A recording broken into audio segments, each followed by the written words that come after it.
আপনাদের ভাইয়া বাসায় নেই, তাই একটু আন্টিদের বাসায় বেড়াতে যাচ্ছি। আর যাওয়ার সময় রাস্তাতেই আইসক্রিম মামার সাথে দেখা হয়ে গেল। এই যে দেখেন, ছোটোবেলায় তো সবসময় কান খাড়া করে থাকতাম কখন আইসক্রিম মামার ঘন্টি বাজবে।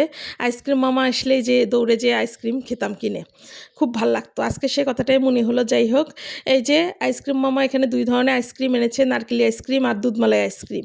আগে নারকেলি আইসক্রিম 1 টাকা ছিল, কিন্তু ভিতরে অনেক নারকেল দেওয়া থাকতো, খেতে অনেক ভালো লাগতো। আর এখন নারকেল তেমন নেই বললেই চলে।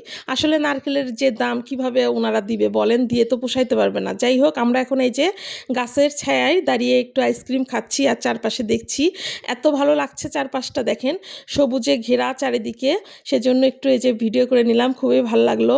আর আকাশটাও দেখেন কতটা সুন্দর লাগছে। এই যে তাল গাছ, নারকেল গাছ, সুপারি গাছ, এই ধরনের গাছ আমার অনেক ভালো লাগে। আমরা এখন এই যে তাল গাছের নিচে দাঁড়িয়ে খাচ্ছি আর চারপাশটা উপভোগ করছি। দেখেন কতটা সুন্দর লাগছে।